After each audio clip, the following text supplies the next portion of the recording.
இந்த சபரிமலையில 18 படிகள் ஏறி இருமுடி சுமந்து அந்த சபரிமலை ஐயப்பனை நாம் தரிசிக்கிற போது நமது மனதில் ஏற்படுகிற ஆனந்தம், அந்த சுகம், அந்த பரவசம் அதற்கு அளவே கிடையாது.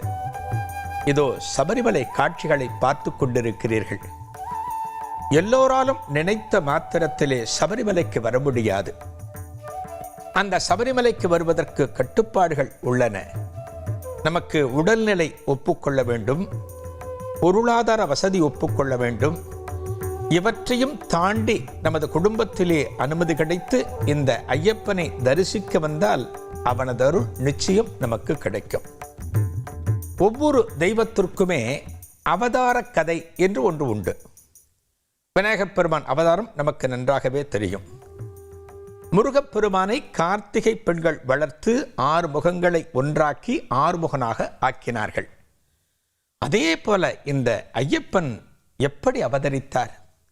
இந்த ஐயப்பன் எப்படி தோன்றினார்? நாமெல்லாம் ஐயப்பன் என்று சொல்கிறோமே தவிர இவருக்கு சாஸ்தா என்கிற ஒரு பெயர் உண்டு, ஐயனார் என்கிற ஒரு பெயர் உண்டு.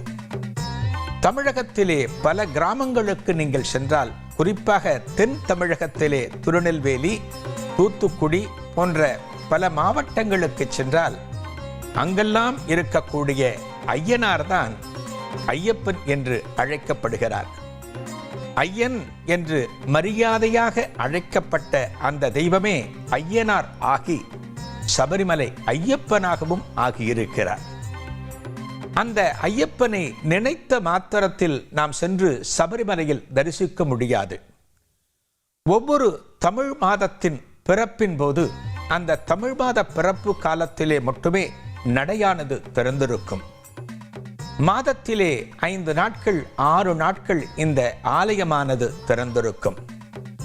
இந்த மண்டல பூஜை காலத்திலே இந்த ஐயப்பனை நித்தமும் தரிசிக்கலாம்.